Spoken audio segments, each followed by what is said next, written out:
माझं नाव कवी विजय पवार टाकवडेकर. महाराष्ट्राचे आराध्य दैवत कुलस्वामिनी अंबाबाई, वैकुंठ नगरी, पंढरीचा राजा पांडुरंग, हिंदवी स्वराज संस्थापक राजा शिवछत्रपती, महामानव बाबासाहेब आंबेडकर, महात्मा ज्योतिबा फुले, संत सज्जन व श्रोत्यांच्या चरणी नतमस्तक होऊन मी माझ्या संस्कार या विषयावर बोलत आहे. पोटाला चांगली मुलं जन्माला येणं हीच खरी संपत्ती आहे. चांगली म्हणजे रूपवान नव्हे, तर गुणवान व सुसंस्कार मुलं असणं ही नुसती भाग्याची नव्हे तर पूर्व पुण्याची गोष्ट आहे. मुलं शिक्षक, डॉक्टर, इंजिनियर नाही झाली तर चालतील, पण भविष्यकाळ डोळ्यासमोर ठेवून एक दृढ संकल्प करणारी आणि त्या संकल्पाच्या स्वप्नाकडे महत्वाकांक्षेने पछाडून भावनेच्या प्रवाहातून वाम मार्गाला न जाणारे असतील, तर तेच आईबाप खरेखुरे श्रीमंत म्हणावे लागतील. जी मुलं आईवडिलांचे अश्रू पुसून त्यांच्या चेहऱ्यावर समाधानाचे हसू फुलवतात, त्याच्या इतकं आनंददायी सुख जगात दुसरं असूच शकत नाही. आज समाज एक वेगळंच विक्राळ रूप धारण करू लागला आहे की काय, अशी शंका येते. कारण पदवीधर शिक्षण घेऊन मुलं पंख फुटणाऱ्या पक्षासारखी दूर दूर निघून चालली, याचं दुःख वाटत नाही. पण दुःख वाटतं ते एकच, आकाशात झेप घेणाऱ्या घारीप्रमाणे त्यांचं घरट्याकडे लक्ष नाही. याला अपवाद पण असू शकतो, त्यांना सोडून मी बोलतोय. इतकी मुरदाड मनाची मुलं जन्माला यावीत ही खरी शोकांतिक आहे.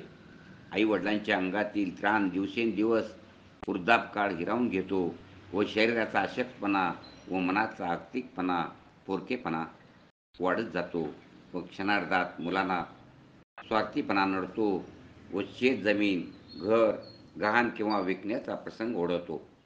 त्यावेळी त्यांच्या आयुष्याची रांगोळी होऊन स्वप्नांचा चुराडा होतो. कपाळावर हात मारून दोन्ही गुडघ्यात मान घालून नशिबाला दोष देत अश्रू गाळत बसण्यापलीकडे त्यांच्याकडे पर्याय नसतो. एवढ्यावर थांबतील ती मुलं कसली? काहींनी तर आई वडिलांना बेमालूमपणे वृद्धाश्रमात ढकलून आलोच म्हणून मोठ्या शहरात गलिलट्ट पगाराच्या नोकऱ्या सांभाळीत परिवारासह मौज मजेत ऐशारामात जीवन जगतात. हे कुठेतरी थांबलं पाहिजे. हे कुणाला काहीच कसं वाटत नाही. नाहीतर उद्याचा भविष्यकाळ आपणाला माफ करणार नाही व काळाच्या जबड्यात आपलीच नव्हे तर मानवतेची शिकार होऊन कित्येक पिढ्या बर्बाद होऊन जातील. व जगाला तत्त्वज्ञान शिकवलेल्या या संतभूमीवर अशा विकृत भूतांचा हैदोस सुरू व्हायला वेळ लागणार नाही. एवढीशी मिसळून न फुटलेली पोरं सुद्धा गुटखा, स्टार, दारूच्या आहारी जात आहेत. तरुणांची एक पिढीच बर्बाद होण्याच्या मार्गावर आहे. मग जगात सर्वात जास्त तरुण युवक वर्ग भारतात आहे असं अभिमानानं म्हटलं जातं, पण त्याचा उपयोग काय? याला कुठेतरी थांबवायलाच हवं.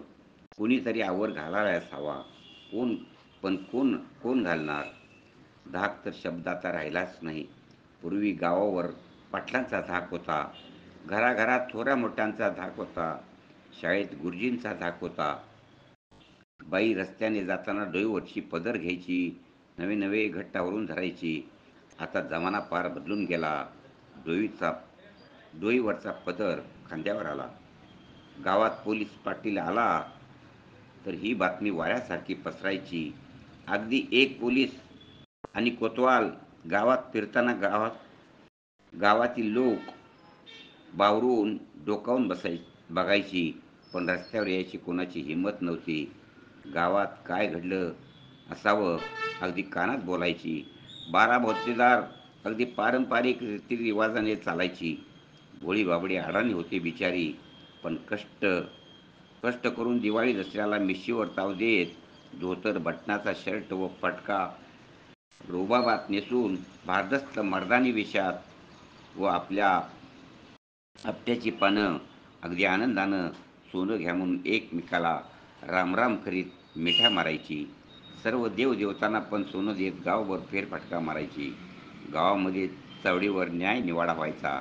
त्यामुळे गुन्हेगार प्रवृत्तींना वचक होता. सध्या व्यसनाधीनता हा गंभीर प्रश्न आहे. त्याचा व्हावा तितका गंभीरपणे विचार केला जात नाही. सामाजिक व राजकीय दोन्हीकडून विचार केला जात नाही. सामाजिक समाजसेवक म्हणून घेणारे व समाजहित जपणारे राजकीय डोमकावळे निवडणूक निवडणुकीत त्याला खत पाणीच घालताना दिसत आहेत. त्यांचा दृष्टिकोन संशयास्पद आहे. त्यांचा व्यसनमुक्तीचा नुसता नारा, वास्तवात मात्र वेगळा चेहरा.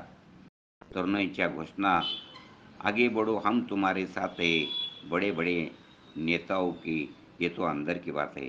दिवसेंदिवस महागाई, बेरोजगारी वाढते आहे. समाजातील विघ्न संतोषी लोकांना हेच हवं आहे. यातून स्वतःचा विकास व्हावा असे वाटत असेल.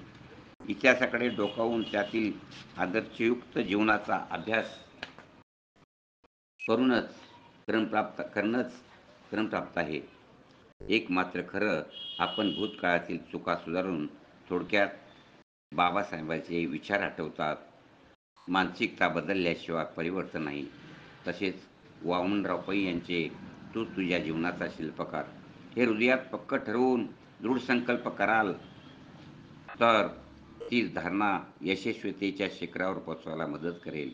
पण परिवर्तन कोणतं हवं? जे परिवर्तन थोरा मोठ्यांना, साधू संतांना, संतश्रेष्ठ तुकाराम, ज्ञानेश्वर माऊली यांना अभिप्रेत होतं, ते त्यांनी किती समर्पक शब्दात मार्मिकपणे माणुसकी धर्माची शिकवण आपल्या ग्रंथात सुंदर रीतीने मांडली आहे व जीवन जगण्याचा मार्ग सांगितलेला आहे. पण त्यासाठी या धावपळीच्या जगात थोडं थांबून विचार करावा लागेल. मित्रांनो, वेळीच सावध व्हावं लागेल. मित्रांनो, वेळीच सावध व्हावं लागेल. जय हिंद, जय महाराष्ट्र.